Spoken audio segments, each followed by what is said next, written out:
கொட்டல் பண்ணனை கோவலனாய் வெண்ண உண்ட வாயன். சொல்லு. பார்த்தியா, நீ அவனை நீ ஊரை ஏமாத்தலாம் ரங்கநாதா. நீ தான் கிருஷ்ணனா வந்திருக்கேன்னு தெரியாதா? பக்தனை ஏமாற்ற முடியாதே. பக்தி உள்ள மண்டோதரி பதிவிருத்த, அதனால் கண்டுபிடிச்சா. சக்கரஞ்சங்க ஒளிய வச்சுன்னு வந்திருக்கான். நீ அல்ப மனிதன்னு சொன்னியே, அவன் அல்ப மனிதனாக தான் வந்தான், வேஷம் போட்டிருக்கான். நீ ஏமாந்தேன்னா அதுக்கு யார் ஜவாப்தாரி சொல்லு? நம்ம ஏமாறுறோம். சாதாரண மனுஷன் இன்னொரு மனுஷனை ஏமாத்துறான். நம்ம என்ன சொல்கிறோம்? நீ ஏமாந்துட்டு அவனை குறை சொல்லாதேங்கிறோம். ஏமாறுறவன் இருக்கிற வரைக்கும் ஏமாத்துறவன் இருக்கத்தான் இருப்பான். ஆமாம், நீ ரோட்டில் எல்லாம் தான் விற்பான். நீ தான் ஜாக்கிரதையாக வாங்கணும். அது உண்மையான பொருளா? ஆமாம். இந்த லேகியத்தை சாப்பிட்டால் ஹார்ட்டு ப்ராப்ளம் போயிடுங்கிறோம். ரோட்டில் 20 ரூபாய்க்கு பாருங்க. அதில் வேறு சும்மா இருக்க மாட்டாங்க. இதை சாப்பிடாதனால தான் இந்த தலைவரெலாம் செத்து போனாருப்போம். நான் இதை கண்ணால் பார்க்குறேன். ஒரு ஊரில் உபன்யாசத்துக்கு போன போது மெடிக்கல் ஷாப்பை திறந்து வச்சுருக்கா. அவனுக்கு வியாபாரம் ஆக மாட்டேங்கிறது. இவன் ரோட்டில் 20 ரூபாங்கிறான் லேகியம். நாளை என்னை வந்து இங்கு பார். இவன் இங்கே இருப்பான், அடுத்த ஊருக்குன்னா போயிடுவான். இப்படிங்கிறதுக்குள்ளே 100 டப்பா விற்றுட்டான். நான் மாடியிலேருந்து பார்க்குறேன். ஷோ, எப்படி ஏமாறுறா பாரு. நீங்கள் போய் அவனை குறை சொல்ல முடியுமா? மறுநாளைக்கு அங்கே கடை போடுவேன், அவன் அடுத்த ஊருக்கு போயிடுவேனே. யோசனை பண்ணி பாரு நீ. இவனே இப்படி ஏமாத்துற போது பகவான் சொல்லு, அவன் பொல்லாத வாழை எப்படி ஏமாற்றுவான்? கொஞ்சம் யோசனை பண்ண வேண்டாமோ? இதில் வேடிக்கை என்னென்னா, இந்த ராவணன், வாலி, ஹிரணிகசிபு எல்லாருமே சாதாரண அறிவில் ஜொலிச்சுட்டு ஆஞ்சநேயர் மாதிரி பிரகலாதம் மாதிரி பக்தி உள்ள அறிவு இருந்திருந்தேன்னா அவளெல்லாம் கண்டுபிடிக்க முடியுமா? சொல்லுங்க. பிரகலாத ஹிரண்யகசிபுட்ட இருந்த மூளையை விட பிரகலாதன்ட்ட தானே இருந்தது. மூளை இருந்தது, பக்தி இருந்தது, அதை விட என்ன இருந்தது? பொறுமை இருந்தது. அதை விட என்ன, அந்த ஹிரண்யகசிபுட்ட இருந்த பிடிவாதம் இவன்ட்டே இருந்தது. ஜீன்கிறான், ஹெரிடிட்ரிங்கிறான் பார். ஹிரண்யகசிபு நானே கடவுள்லாம் பிடிவாதமாக, பிரகலாதன் நாராயணே கடவுள்லாம் அதே பிடிவாதம்தான். எப்பவுமே தெரிஞ்சுக்கோங்க, நல்ல பிடிவாதம் எல்லாரும் வரவேற்பா. ஏன்னா அது எல்லாருக்கும் நன்மையை செய்கிறது. கெடுதலான பிடிவாதத்தை ஏற்றுக்க மாட்டான். கொஞ்ச நேரம்தான், கொஞ்ச காலம்தான் எல்லோரும் பொறுமையாக இருப்பா. நம்ம இப்போ சொன்னேனே 20 ரூபா லேகியம், அவனுக்கு ஏன் அந்த இடத்த விட்டு போய்டுறான்? மறுநாள் அங்கே வியாபாரம் ஆகாது. புரியுறதோ? இப்போ அவனை கேள, அவன் ஒரு ரவுண்டு வருவான் எல்லா ஊருக்கும், அதுக்கப்புறம் வேறு வியாபாரம் தான் பண்ணணும். புரியுறதா உங்களுக்கு? அதுதான் உண்மை. ஒரு நாளும் தோற்காது. அதைத்தான் இப்போ அனுமார்ட்ட சொல்கிறா தாயார். அப்புறம் சொல்கிறா, 1 மாதம் கெடு வச்சுருக்கேன், ஒருவேளை என்னை காப்பாற்ற முடியலைன்னா 14 வருஷம் ஆயிடுத்து, பரதன் உயிரை விட்டுருவான். என்னை காப்பாற்றாட்டாலும் பரவாயில்ல, தம்பி பரதனுக்கு வாக்கு கொடுத்துருக்கார், அதை காப்பாற்றுறதுக்காகவாவது அங்கே போக சொல்லணும். இது ரொம்ப மோசமான வார்த்தை. பொம்மநாட்டிகள் எப்போவுமே, அதுவும் ஆத்துக்காரர்கிட்ட பேசுகிற போது தான் நல்ல வாழைப்பழத்தில் ஊசி ஏற்றுற மாதிரி அவளுக்கு ஆம்பளையான நக்கெல்லாம் பேசலைன்னா தூக்கம் வராது. எனக்கு நம்மாத்தில் சொல்கிறாளையோ, நம்மாத்து மாமி நவராத்திரியும் போது, எனக்கு தான் ஒன்றும் இல்லை, உங்கள் தங்க ஊர்லேருந்து வந்திருக்கா, இட்டு ரொப்பி அனுப்புங்கங்கிறான். இப்போ அவளுக்கு இப்போ என்ன தெரியணும்னா என்ன செய்ய போகிறான்னு. ஏதாவது செய்ய போகிறா, அப்புறம் மன்னி சொன்னேன்னு பேர் வர வேண்டாம் அப்படின்னு வேறு சேர்த்துப்பா. புரிஞ்சுக்கோ. அதனால் அந்த மாதிரி சீதையே அன்றைக்கி சொல்கிறா, என்னை காப்பாற்றாட்டாலும் பரவாயில்ல, தம்பி பரதனை காப்பாற்ற சொல்கிறா. கம்பன் பதம் போடுறான், தன்னை நோக்கி உலகம் தளர்தற்கும் அன்னை நோக்கும் பரதன் அங்கு ஆற்றும் இன்னல் நோய்க்கும் அங்கு ஏகுவதென்றியே என்னை நோக்கி இங்கு எங்கனம் எய்தும்.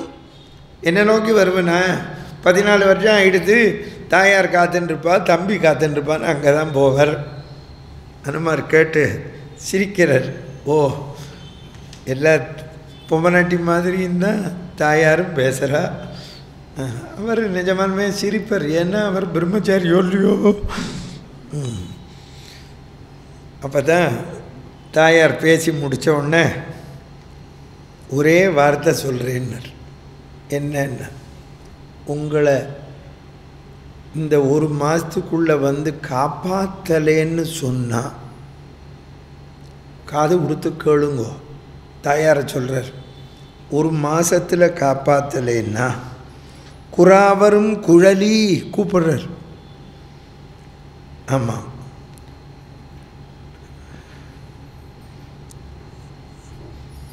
மரத்திலிருந்து உதிர்ந்த புஷ்பம் போல் பிரகாசிப்பவளேன்னு அர்த்தம். நீ குறித்த நாளினை விராவரும் நெடுஞ்சிறை மீட்டுவான் எனின் பராவரும் பழியோடும் பாவம் பற்றுதற்கு. ஒருவேளை நீங்கள் சொல்வது போல் இந்த 1 மாதத்தில் காக்கவில்லை என்றால் நீங்கள் இன்னிக்கே குறித்து வச்சுக்கோங்கோ, ராவணன் அவன், அங்கே இருக்கிறவன் தான் ராவணன், இவன் ராமன். எப்படி கேரண்டி தரார் பாருங்கோ. புரிஞ்சதா? அங்கே இருக்கிறவன் தான் ராவணன். ஆறு நீ ராமன் நினச்சிருக்க, இவன் ராமன். சீதை அப்படியே அசந்து போயிட்டான். என்ன லட்சுமணன் இப்படி, இது ஆஞ்சநேயர் இப்படி பேசுகிறாருன்னு. அனுமார் உரையில் தேறின சீதை சூடாமணியை கொடுத்தா. அனுமார் தொழுதர். தான் வந்ததை நிறைவேற்றணும்னு அசோகவனத்தை துவம்சம் பண்ணார். ராவணன் பையனை கொன்னார். இந்திரஜித்து வந்தான். இந்த அனுமார் நிற்கிற கோலத்தை பார்த்தான் இந்திரஜித்து. எங்கள் கம்பன் ரொம்ப நன்னா சொன்னான், இந்த ஒரு வானரத்தை நம்மளால் சமாளிக்க முடியலையே. அன்றைக்கி கானகத்தில் நம்ம அத்தையோட மூக்கை நறுக்கினவன், அங்கே கூட இருந்தவன், அவ 2 பேரை நம்ம எப்படி சமாளிக்க போகிறோம்னு யோசிச்சானோ. இந்த ஒரு வானரத்தை பாருங்க, கானிடை அத்தைக்கு உற்ற குற்றமும் கரனார் கரதூஷணாளை கொன்ன மானுடை எம்பிக்கு வீத்த இடுக்கணும் பிறவும் எல்லாம் மானிடர் இருவராலும் ராமலட்சுமணாள் வானரம் ஒன்றினாலும் ஆனிடத்து உள என் வீரம் அழகிற்கு அம்மா, என்னோட வீரம் எங்கே செல்லும். நம்ம நேத்திக்கு என்ன பார்த்தோம்னா, அனுமார் என்ன நினச்சார், இந்த இந்திரஜித்தோட ராமலட்சுமணாள் சண்டை போடுறதுக்கு நிறைய நாள் ஆகும்னு சொன்னாரோ இல்லையோ. அவர் நினச்சார் இவனை பார்த்து. இப்போ அவன் நினைக்கிறான், இவன் 3 பேரை நம்ம எப்படி சமாளிக்க போகிறோம். பார்த்தீங்களா? இப்போ எது ஜெயிச்சது பாருங்கோ. இப்போ இவன் நினைக்கிறது தானே நடந்தது. இந்த 3 பேரை சமாளிக்க முடியலையே. இதில் வேடிக்கை பாருங்கோ, இவா படை பலத்தோடு இருக்கா, அவனும் அவளும் படை கொண்டு வந்தான். கடைசியில் முக்கியமாக ராமன், லட்சுமணன், ஆஞ்சநேயர், இந்த 3 பேர் தானே இவ்வளவு பேரையும் சமாளித்தா போர்க்களத்தில். காரணம் என்ன? வாழ்கிட்ட தர்மம் இருந்தது. அதுதான் நீங்கள் அல்டிமேட்டாக எங்கே போனாலும் கடைசியில் இந்த தர்மந்தான். இப்போ அனுமாரே சொல்ல போகிறார். சபையில் கொண்டு போய் பிரம்மாஸ்திரம் போட்டான். அனுமார் மயங்கினோன்னு கயிறை வச்சு கட்டினான். கயிறை கட்டினோன்னு பிரம்மாஸ்திரம் போயிடுத்து. இப்போ பழையபடி மயங்கின ஸ்டேஜிலேயே போனார். சபையில் கொண்டு போய் நிறுத்தினான் ராவணன் சபையில். ராவணன் சபையில் நிறுத்தினவுடனே ராவணன் அனுமாரை பார்த்து கேட்குறான், நீ யார்? அவனுக்கு வந்து நின்னவுடனே சந்தேகம், அவனுக்கு பயம் வந்துடுத்து. ஏன்னா நந்தி பகவான் கையால் தள்ளினாரோ இல்லையோ, அந்த நந்தி தான் இந்த ரூபத்தில் வந்துட்டாரோ அப்படின்னு பயப்படுறான். என்றைக்குமே ஒன்று தெரிஞ்சுக்கோங்கோ, இந்த அச்சம் என்பது நமக்கு எப்பொழுது வருகிறதோ பயம், நம்மிடத்திலே ஏதோ ஒரு குறை இருக்கிறது, புரிகிறதோ? அதுதான் நம்ம பயம்ங்கிறோமே. பகவான் கீதையில் சொல்கிறான், பயத்தை கொடுக்குறவனும் நான் தான், பயத்தை போக்குறவனும் நான் தான். பயக்கிருது பயநாசனகா. இந்த பயக்கிருது பயநாசனகாவை திருக்குறள் எழுதுகிறார் எங்கள் வள்ளுவர். தனக்கு உமை இலாதான் தாழ் சேர்ந்தார்கல்லால் மனக்கவலை மாற்றலரிது. மனக்கவலைங்கிறதான் பயம். பயம்னா இன்னொருத்தன் விஷ்ணு, அதுதான் தனக்கு உமை இலாதான். புரியுறதோ? அவன் என்ன வேதம் கீதையை வச்சு தான் எழுதுகிறான். அது திருவள்ளுவர். இவாளுக்கு புரியலை, இவாளுக்கு பிடிக்கலை, வடமொழியை பிடிக்கலை, படிக்கலைன்னா அவன் படித்தவன் அதில் தானே எழுதியிருக்கான். புரியுறதோ? உண்மையாக படித்தவன் எல்லா மொழியும் படிப்பான். என்ன அது நம்ம இன்னொன்று தெரிஞ்சுக்கணும். பாரதியை தான் சொன்னான், யாமறிந்த மொழிகளிலேன்னா எல்லா மொழியும் படிச்சுட்டு தான் தமிழ் ஒஸ்தின்னா. படிக்காமல் சொல்லலை. இல்லைன்னா எழுதுவேனா? மகாராஷ்டிராவில் அபங்கம் பஜனையில் பாடுறோமே, அது நன்னா இருக்குங்கிறத பாரதி சொல்கிறான். சிங்க மராட்டியர்தம் கவிதை கொண்டு சேரத்து தந்தங்கள் பரிசளிப்போம்னா. மராட்டியனுடைய அபங்கம் பாடுறாளே பஜனையில், நமக்கு அது புரியுறதோ புரியலையோ நன்னா இருக்கே. அவங்க அர்த்தம் சொல்கிறா பஜனையில் பாடுற போது. அதனால தான் நான் அடிக்கடி சொல்லுவேன் உபன்யாசத்தில், அடுத்த ஜென்மான்னு எடுத்தாலும் தமிழ்நாட்டில் தான் பிறக்கணும், இந்து மதத்தில் பிறக்கணும். இப்போ தமிழ்நாட்டில் பிறந்தா தான் பிடிக்கலைன்னு எல்லா மொழியும் படிப்போம். புரியுறதோ? அப்புறம் இன்னொன்று புரியுறதோ புரியலையோ ஹிந்தி பாட்டு பாடுவோம், மராட்டி பாட்டெல்லாம் பாடுறோமே, பஜனையில் பாடுறோம், சங்கீத கச்சேரியில் பாடுறோம், நாங்களும் உபன்யாசத்தில் சொல்கிறோம். ஆமாம், ஏன்னா அதில் விஷயம் இருக்குதுன்னு. கன்னட பாட்டு தெலுங்கு பாட்டெல்லாம் பாடுறோமே, ஏன் பாடுறோம்? அதில் பக்தி இருக்குது. இதை வடக்கத்திக்காரன் பாட மாட்டான்.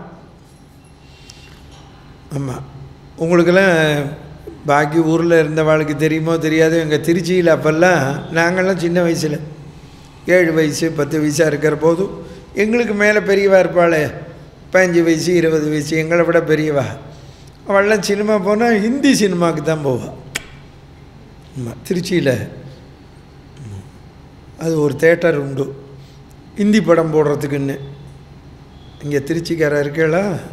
இல்லை, அங்கே ஒரு தேட்டர் உண்டு, அருணா தேட்டர்னு நினைக்கிறேன், அதான் பேர். எல்லோரும் போவா அங்கே. ஹிந்தி கற்றுக்கல, ஹிந்தி வரலேம்பா. ஹிந்தி படம் மட்டும் ரிலீஸ் ஆனோன்னு ஓடுவா எல்லோரும். ஆமாம், திரும்ப உங்களுக்கு ரூப்பு தரா மஸ்தானா. ஆமாம், அது ரொம்ப அப்போ ரொம்ப பிரசித்தம். மேரே சப்பு நோக்கி ரானே கப்பு ஆயே கீத்து. ஆமாம், இதை பிரமாமாக ரோட்டில் பாடிகிட்டே போவோம். ஆமாம், அவள் பாதி பேருக்கு ஹிந்தி தெரியாதோ இல்லையோ, அவள் பெரிய ஹீரோவாக இருப்பாள். ஆமாம், அதனால் நவராத்திரிலாம் பாடுவாள் கொலுவில் வந்து. இல்லை எதுக்கு அப்புறமா வந்து இந்த பஜனையில் ஆரம்பத்திலாம் கிடையாது. 60s பஜனையில் ஹிந்தி பாட்டு, மீரா பாட்டு, மராட்டி பாட்டு, துக்காராம் அவளோட அபங்கமெல்லாம் பாட ஆரம்பித்தா. கன்னட பிராமண பாடுவா, ஏன்னா அவளுக்கு ஹிந்தி மராட்டி வரும் பஜனையில். அவள் பாடுற போது பாடுவோம், அர்த்தமும் சொல்லுவார். நமக்கு அந்த சமயம் புரியும், அப்புறம் புரியாது, எழுதி வச்சுன்னு பாடுவோம். அப்போல்லாம் புஸ்தகத்தில் இவ்வளோ பிரிண்டெல்லாம் கிடையாது. பஜனை புஸ்தகத்தில் தனியாக அவள் பாடுற போது அவர்கிட்ட போய் பாவதர்கிட்ட, ஸ்ரீரங்கத்தில் சேது மாதவராவ்னு பெரிய பஜனை பாவதர், கன்னட பாவதர், அவர் பாடுவார். அவர் தான் இந்த மராட்டி பாட்டு நிறைய பாட ஆரம்பித்தார், அபங்கம். அவருக்கு அப்புறம் ஆனந்தராவ்னு ஒருத்தர், அவள் கன்னட பிராமணா, அதனால் பாடுவா. டுமுக்க டுமுக்க பக டுமுக்க குஞ்ச மக சபல்ல சரண ஹரி ஆயே ஓ ஓ நர்தன பதமிக்க ஆயே மேரே பிராண புல்லாவுன்னு ஆயே. பெருமாளை அழைக்கிறா, நயன புல்லாவுன்னு ஆயே. ஆயேன்னு சொல்கிற போது புரியுறது. இது வந்து மராட்டி பாட்டு. ஆமாம், நிறைய இருக்குது மராட்டி பாட்டு, ஹிந்தி பாட்டு, மீரா பாட்டு எல்லாம் பாடுவா. துக்காராம், ஞானதேவ், கபீர்தாஸ் பாட்டு. எதுக்கு சொல்கிறேன் இதெல்லாம்? நீங்கள் எந்த மொழிக்கு போனாலும் பக்தி ஒன்று தானே. ராமனை பாடுன்னு சொல்கிறா, ராமன் தான் எல்லான்னு சொல்கிறா. நம்ம தமிழில் சொல்கிறோம், அவள் ஹிந்தி மராட்டியில் சொல்கிறா. நாங்கள் ஏன் அதையும் சொல்கிறோன்னா எல்லாத்தையும் தெரிஞ்சுக்கோ. ஆமாம் ஆமாம், அதை சொல்கிற போது ஒரு பக்தி மிளிர்றது பாருங்க நமக்கு. புரியுறதோ புரியலையோ, ஏன்னா அவள் பக்தனா பாடினா. பக்தி பாவத்தோடு பாடுற போது நமக்கு வந்து இது எந்த பாஷையாக இருந்தாலும் நமக்கு வந்து பிடிக்கும். பக்தி இருந்தால் வெறும் லிட்ரேச்சர் எப்போவுமே எடுபடாது. நீங்கள் அதை தான் ஒரு கடவுள் இல்லை கட்சிக்காரர் பேசுகிற போது சொன்னார். சங்க இலக்கியத்தில் பாக்கி இலக்கியெல்லாம் பரவலை, பக்தி இலக்கியம்தான் பரவி இருக்குன்னு. கம்பராமாயணம், வெள்ளி பாரதம். நீங்கள் அந்த புறநானூறு அகநானூர்லேயே இந்த ராமாயணம் பாரதம் எழுதினது தான் படிக்கிறோம். சங்ககால பரிபாடலில் பெருமாளையும் முருகனையும் சொல்லியிருக்கா, அதை தான் படிக்கிறோம். புரியுறதோ? தேவாரம், பிரபந்தம், திருவாச்சகம், இதை தான் படிக்கிறோம். பாக்கி எதையும் சிலப்பதிகாரத்தில் அந்த கண்ணகி கதையிலேயே அவர் இளங்கோடிகள் பெருமாளை பாடின செய்யுளை மட்டும்தான் படிக்கிறோம். மற்ற செய்யுளம் படிக்கலையே. நம்ம இதுக்கு அதை போய் படிக்கிறோம், நமக்கு தேவையில்லையே. அதைத்தான் எல்லோரும் புரிஞ்சுக்கணும். லிட்ரேச்சர் வந்து பக்திக்குத்தான். ஏன்னா இந்த இடத்துல ஏன் இப்படி விளக்கம் தரேன்னா, அந்த இந்திரஜித்து ராம அனுமாரை பார்த்த உடனே அவனுக்கு உண்மை விளங்கிட்டு பாருங்க. ஏன்னா பக்தியாக அனுமார் இருந்ததுனால. இப்போ சபையில் கொண்டு வந்து நிறுத்தின உடனே ராவணனே பயந்தான். கைலாய மலையை பேத்தேன்னா, அதை பண்ணேன்னா அனுமாரை பார்த்த உடனே பயந்துட்டான். ஏன்னா பக்தி அவர்கிட்ட மிளிர்றது. புரியுறதோ? அந்த பக்தி இருந்துருத்துன்னா பரம சத்ருவாக இருந்தாலும் கை கூப்புவோம். எவ்வளோ பெரிய சத்ருவாகவே இருக்கட்டுமே. பக்தி தானே முக்கியம். நதுராம் விநாயக் கோட்ஸே சுடுறதுக்கு முன்னால் அவரை கும்பிட்டுட்டு தானே சுட்டான். சொல்லு. இப்போ அவன் தான் தோற்று போனான், அவர் தோக்கலை. மெய்ப்பொருள் நாயனாரை முத்தநாதன் குத்தினான்னா கும்பிட்டானே, கையில் புஸ்தகம் வச்சுண்டு.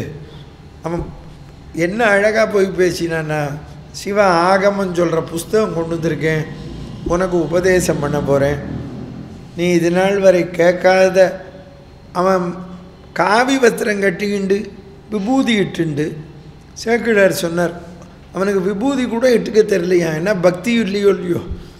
அவனுக்கு உண்மையான பக்தன்னா 12 இடத்துல தான் இட்டுப்பான்.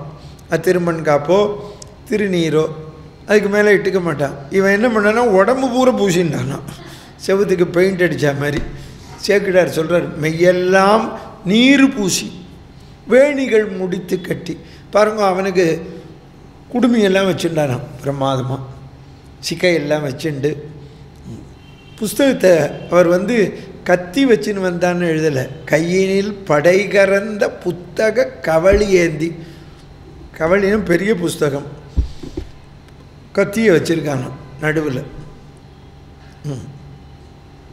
அவர்கிட்ட ஆகமம் படிக்கிறேன்னு வந்து உட்காந்தான். அவர் சேக்கிழார் குத்தினார்னு எழுதலை, மெய்ப்பொருள் நாயனார்.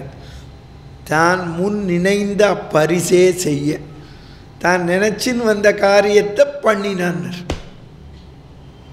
புரியுறதோ? அதனால் பக்தியாக இருக்கிறவனிடத்தில் சரீர வசாத்து அவன் தொல்லை கொடுத்தாலுமே அவன் தான் ஏமாந்து போவான், பக்தி இல்லாதவன். இப்போ பாருங்க, பிரம்மாஸ்திரம் போட்டு கட்டினான், ஏமாந்தது யார்? இந்திரஜித். கயிறை போய் கட்டுறான், பிரம்மாஸ்திரம் போயிடுத்து. அனுமார் நோட்டை விட்டுன்னே வர்றது தெரியாத மாதிரி எங்கெல்லாம் இருக்குது எப்படி இருக்கு அரண்மனை எல்லாம் பார்த்துன்னு போகிறார். ராவணன்ட்ட போய் நிற்கிறார். இப்போ பாருங்க, நான் உங்களுக்கு முதல் நாள்லேருந்து ஒன்று சொல்லிட்டு வந்தேன். கம்பராமாயணத்தில் கம்பநாட்டாழ்வார் கஜேந்திர மோட்சத்தை விதவிதமாக சொல்கிறாருன்னு சொன்னேன். அதில் இப்போ அனுமார் சொல்கிறார் கஜேந்திர மோட்சம் யாருக்கு? ராவணனுக்கு. நீ யாருன்னு கேட்ட உடனே ஆனையை காப்பாற்றினவன் தான் வந்துட்டுருக்கான்னார். இந்த இடத்துல மட்டும் எங்கள் கம்பன், நான் இப்போ அர்த்தம் சொல்லிட்டு தான் செய்யுள் சொல்லுவேன். இப்போ அந்த செய்யுளை சொல்கிறேன், அப்புறம் அர்த்தம் சொல்கிறேன். ஏன்னா செய்யுளை அனுபவிங்கோ. சொல்கிறார், காரணம் என்ன கேளுங்க வார்த்தையை. காரணம் கெட்டியாயின் கடையிலா மறையின் கண்ணும் ஆரணம் காட்ட மாட்டா அறிவினுக்கு அறிவு மன்னான் போரணங்கு இடங்கற்கவ்வ பொது நின்ற முதலே என்ற வாரணம் காக்க வந்தான் அமரரை காக்க வந்தான்.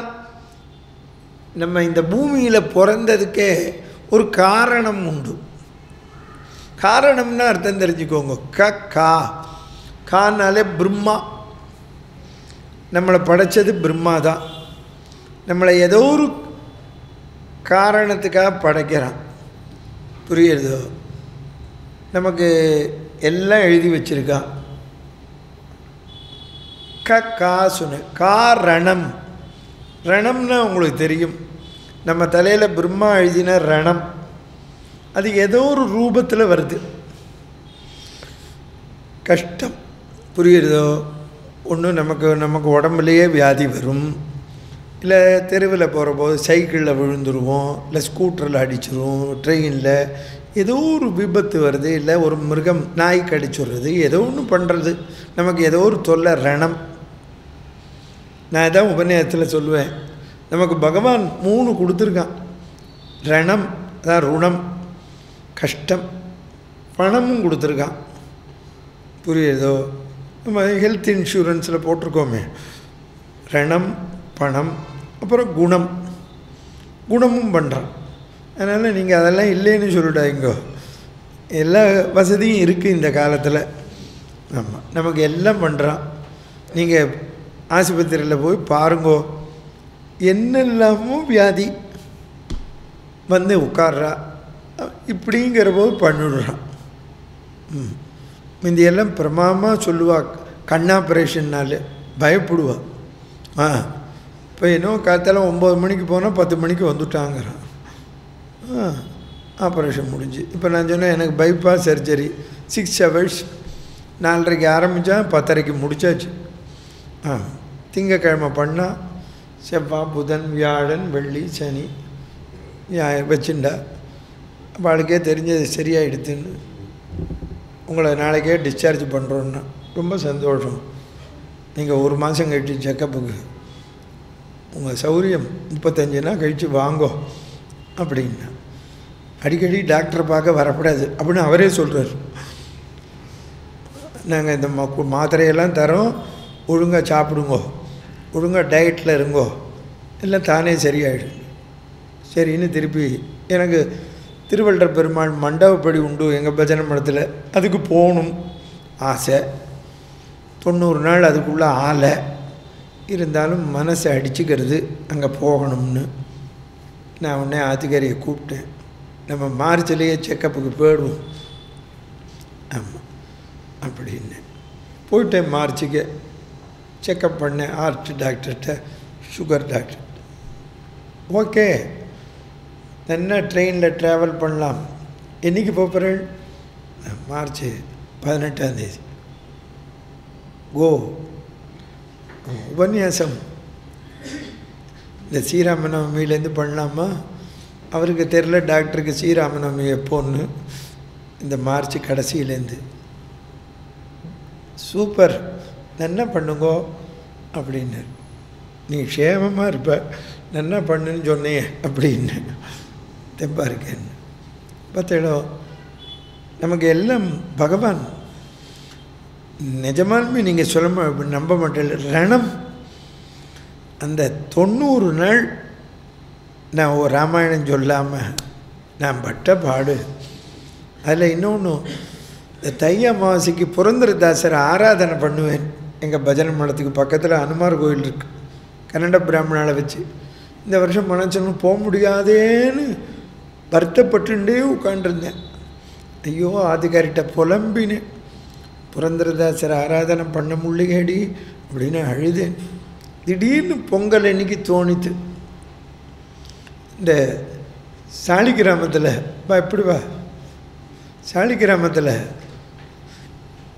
ராகவேந்திர சாமி மடம் இருக்கு, அவளுக்கு ஃபோன் பண்ணேன். வா, அவன் பெரிய பஜனை பாவதர், நல்லா டான்ஸ் ஆடுவான், அபிநயம் என்ன பண்ணுவான். வா, தேப்பரமாநல்லூர். அவள் அப்பா பேர் மீனாட்சி சுந்தரம், அவள் அப்பாவும் நல்லா பரதநாட்டியம் ஆடுவார். உன் பேர் என்னடா? சேகர். உன் பேர் சேகர். மணச்சனூர் ரொம்ப நாளாச்சேடா, இந்த வருஷம் வா, பத்திரிக்கை தரேன். எனக்கு உறவு வேறு. உடனே இந்த ராகவேந்திர மடத்துக்கு ஃபோன் பண்ணேன். நாங்கள் பண்ணுறோன்னா, எத்தனை பேரை வச்சு? 2 பிராமணன், 6 பேர் வச்சுக்கோங்கோ, நான் எல்லாம் வாங்கிட்டு வரேன். நம்பவே மாட்டேன். ஒரே மாதம்தான் கரெக்டாக தை அமாவாசை ஆப்ரேஷன் ஆகி போனேன். 15 நிமிஷம் புரந்தரதாசரை பற்றி உபன்யாசம் பண்ணேன். எல்லா பிராமணனுக்கும் வச்சு கொடுத்தேன். நல்லா சாப்பிட்டேன். அது வரைக்கும் உப்பு இல்லாமல் சாப்பிட்டேன். ஒரு மாதம் அன்றைக்கி நல்லா உப்போடு சாப்பிட்டு வந்தேன். ஆமாம், மடத்தில் சாப்பிட்றதுன்னா எங்களுக்கு ரொம்ப பிடிக்கும். நாங்கள் ராகவேந்திர சாமி தெருவிலேயே இருந்தோம். எங்கள் அப்பா தான் வெள்ளி ரதம் பண்ணி வச்சார் ஸ்ரீரங்கத்தில். 2.5 லட்ச ரூபா வசூல் பண்ணி 74. ஆமாம், நான் ராகவேந்திர சாமி படமெல்லாம் விற்றேன் சின்ன வயசில். 12-1 மணி ஆனவுடனே விற்று முடித்தோடனே ராயர் கூப்பிடுவார் எங்களை. அது பார்சபா அப்படிம்பா, அந்த பக்கமாக வான்னு கூப்பிடுவோம். ஊட்டாக்கு நாங்கள் தெரிஞ்சவா, அதனால் உள்ளே வரலாம். அப்போ இப்போ கூட சொல்லியிருந்தேன் ஆத்துக்காரிட்ட, ஒரு நாள் போகணும் மடத்துக்கு சாப்பிடான்னு. ஜனவரி 18 புரந்தரதாசர் ஆராதனை, தை அமாவாசை. எல்லோரும் சாலி கிராம மடத்துக்கு வாங்கோ. எதுக்கு சொல்ல வரேன்? காரணம் இந்த பாட்டில் தெரிஞ்சோ. காரண பிரம்மா நம்ம தலையில் எழுதி வச்சுருக்கான் ரணம். இப்போ அந்த யானைக்கு என்ன ரணம் எழுதியிருக்கான்? முதலையால் ஆபத்து, அதுதான் காரணம். அந்த காரணத்தை வரவழிச்சுண்டது யானை. அதுதான் யானைக்கு பேர் வாரணம். புரிஞ்சதா? முதலையை வரவழிச்சுனதுனால யானைக்கு பேர் என்ன? வாரணம். காரணம் பிரம்மா எழுதினது, அதை வரவழிச்சுண்டது யானை, வாரணம். காப்பாற்ற வந்தது நாரணம். நானா இல்லைன்னு அர்த்தம், இனிமேல் ரணம் இல்லை.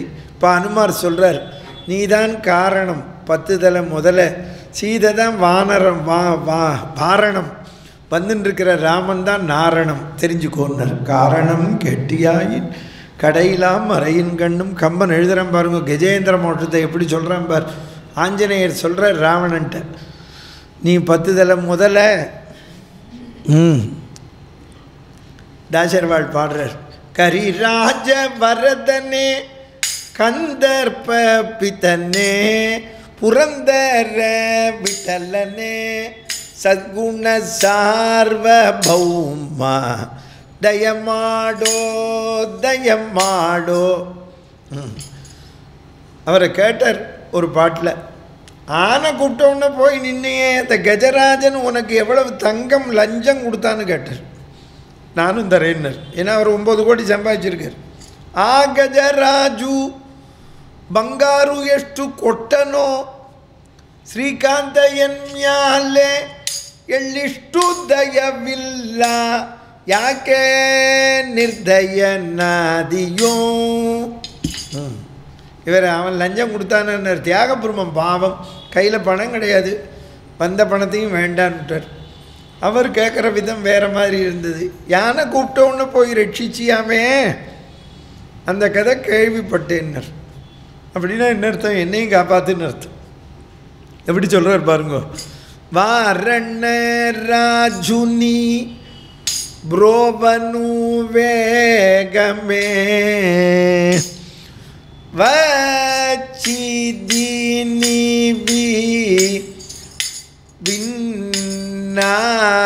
முரா ராமாட்சிர சாகர சயனா நன்னு. நீ யானை கூப்பிட்டோன்னு போய் ரட்சிச்சியாமே, இன்னைக்கும் காப்பாத்து. கஜராஜன் விருத்தாந்தத்தை சொல்லாதவா கிடையாது. ஆறு பேசலை யானை கதையை சொல்லாதவா கிடையாது, எல்லாரும் சொல்கிறார். தியாகபிரம்ம இன்னொரு கீர்த்தனையில் சொல்கிறார், யானை கூப்பிட்டோன்னு ரட்சிச்ச, உன் பிள்ளைகள் லவக்குச்சால ரட்சிச்ச, என்னை காப்பாற்றுறதுக்கு ஏன் இவ்வளவு தாமசம்னு கேட்டார். எப்படி கேட்குறாரு பாருங்க. கஜராஜ ரக்ஷகா தனயுல்லன்னி కనిపించలేద త్యాగరాజనూత నన్ను బ్రోవ నీకు ఇంత తామసమా నాపై నేరమేమి బల్కుమానస నన్ను బ్రోవ. ఏమైనా కాపాత ఏం ఇవ్వడు తామసం కేకరారు பாருங்க. யானை கூப்பிட்டோன்னு போய் ரட்சிச்சியே பிரபு கேட்குறார். இன்னொரு கீர்த்தனையில் கேட்டார், யானை ஒரு தடவை தானே உன்னை கூப்பிட்டது, ஓடிப்போனே நீ, நான் உன்னை 1 கோடி தடவை ராமா ராமான்னு சொல்லிட்டேன், நீ வரமாட்டேங்கிற, எனக்கு ஒன்று பண்ணுன்னர் ராமர்கிட்ட. இந்த யானை ஒரு தடவை கூப்பிட்டோன்னு போனியே, அது எப்படி கூப்பிட்டா வருவே எனக்கு சொல்லி கொடுன்னார். அதே இளையராஜா சாரமதி ராகத்தில் போட்டுவிட்டான், போடக்கூடாது. அவர் வாக்கையக்காரர், அவர் பாடின ராகத்தில் தான் பாடணும். அவர் காம்போதியில் பாடினார். அந்த நாளில் ஆலத்தூர் பிரதேசெல்லாம் பாடியிருக்காது காம்போதியில். ஆமாம், இவன் தப்பாக போகிறான். இவன் சாரமதியில் எப்படி போட்டான்னு சொல்கிற, கரிமொரவின ಶರಗುಣ ನೀಕು காரணமேமி சர்வாந்தர்யாமி அப்படி போட்டான். போடக்கூடாது, காம்போதியில் பாடணும். மரி மரி நின்னே முரளிட்டது கரிமொரவின சரகுண நீக்கு காரணமேமி சர்வாந்தர்யாமி காம்போதியில் பாடணும். ஜேசுதாஸ் பாடிவிட்டு இப்போ தினம் வருத்தப்படுறார், தெரியாமல் பாடிவிட்டேன்னு. தெரியுமா உங்களுக்கு அது? மேடையிலேயே மன்னிப்பு கேட்குறார், தப்பு பண்ணிவிட்டேன் அப்படின்னு. பாருங்க, பக்தியோட பாடினதை நம்ம மாற்றிலாம் பாடப்படாது. விதண்டாவாதம் சொல்கிறா, தியாக பிரம்ம கீர்த்தனை தெலுங்குலேயும் தமிழாக்கம் பண்ணுங்கிற, அது நல்லா இருக்காது. அந்த அந்த அதில் இருக்கிற ஜீவன் இருக்காது. அந்த நீங்கள் எந்த மொழியில் யார் பாடினாலும் நம்ம பாடணும். தமிழில் பாடின கம்பராமாயணத்தை நீ இங்கிலீஷில் வச்சுலாம் எழுதினா அது நல்லா இருக்குமா? இந்த தமிழில் போட்ட அந்த பதத்துக்கு ஈடான ஒரு பதம், இன்னொரு பதம் இங்கிலீஷில் தேடணும். புரியுறதோ? இதில் இருக்கிற மாதிரி அதில் எழுத முடியாது. பேருக்கு வேணால் டிரான்ஸ்லேட் பண்ணலாம். புரியுறதோ? அந்த அந்த ஜீவ நாடி இருக்காது. நான் அந்த ராமதூதன் அப்படின்னர் உடனே இவனை பிடிச்சி வெட்டுன்னா விபீஷண ஆழ்வார் சொன்னார், பெண்களை, வயதானவனை, வேதம் சொல்பவனை, ஸ்தோத்திரம் செய்பவனை, தூதனை கொல்லக்கூடாது அப்படின்னு தர்மம் எடுத்து சொன்னார். இதைத்தான் பின்னால் விபீஷண சரணாகதி வரும்போது ஆஞ்சநேயர் சொல்ல போகிறார். தர்மத்தை எடுத்து சொன்னான். எப்போவுமே ஒன்று தெரிஞ்சுக்கோங்க, தர்மத்தை முதல்ல நம்ம தெரிஞ்சுக்கணும். தெரிஞ்சுட்ட தர்மத்தை மற்றவாளுக்கு சொல்லித்தரணும், குழந்தைகளுக்கு சொல்லித்தரணும். முதல்ல நம்ம தர்மத்தை தெரிஞ்சுக்கணும், தெரிஞ்சுட்டு சொல்லித்தரணும். ஆமாம், நம்ம தெரிஞ்சுட்டதை எப்போவுமே சொல்லி கொடுக்கலேன்னு சொன்னால் மகா பாவம். ஏன்னா அந்த பொல்லாதவா என்ன பண்ணுவா, நீ சொன்னால் கேட்டிருப்பேன்பா, திருப்பிடுவா. அதனால தான் எப்போவுமே ஒன்று தெரிஞ்சுக்கோங்க, இது தர்மம் அப்படின்னா என்ன பண்ணுறது, தர்மம் தெரிஞ்சுன்னுட்டோம். நான் இப்படி ஆட்டோவில் போகிறேனே உபன்யாசத்துக்கு, ஆட்டோவில் போகிற போது ஸ்கூட்டரில் பக்கத்தில் பைக்கில் பின்னால் பொம்மநாட்டி உக்காண்டு போவா. போகிற போது அவளோட இந்த துப்பட்டா தொங்கிண்டே போகும். கொஞ்சம் ஸ்பீடாக போனோன்னா சக்கரம் இழுத்துரும், விழுந்துருவா. அக்ஞானம். தர்மம் தெரிஞ்சிருக்கே தப்பு பண்ணுறான்னு நான் பாட்டுக்கு போகக்கூடாதா? என் ஆட்டோ டிரைவரை இந்த பைக்கை மறித்து நிறுத்தும்பு. அவன் நிறுத்தினோடனே சண்டைக்கு வருவான். என்னன்னு பொண்ணு இந்த துப்பட்டா தொங்கிறது பாரு, சக்கரத்தில் உள்ளே போயிட போகிறது, அதுக்காகத்தான் நிறுத்தினேன். சரி சாரி, அவள் அப்புறம் சரி பண்ணிப்பா. நீங்கள் ஒன்று வச்சுக்கணும், நம்ம இப்போ நான் பாட்டுக்கு சொல்லாமல் போகக்கூடாதா? தர்மம் தெரிஞ்சிருக்கு. பகவானே பாருங்கோ, அதை உங்களுக்காக தான் வச்சுருக்கான். அதுக்கு அந்த ஸ்கூட்டர் பைக்கில் வச்சுருக்கானே, என்ன ஒன்று வச்சுருக்கானே. சாரி கார்டுன்னு வச்சுருக்கானே, புடவை பாதுகாக்கன்னே வச்சுருக்கானே. அதுக்கு பேர் சாரி கார்டுன்னு ஏண்டா பேர் வந்தேன்னா, திரௌபதிக்கு புடவை தானே கொடுத்தான். சாரி கார்டு யாருன்னா கிருஷ்ணர் தான்.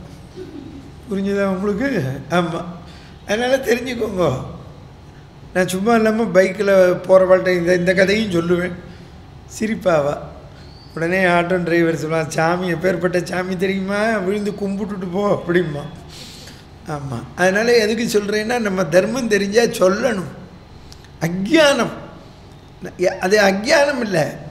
ஐயோ இப்படி தெரியாமல் இருக்காளே, நம்ம சொல்லி கொடுப்போமே, அதை சொன்ன என்ன தப்பு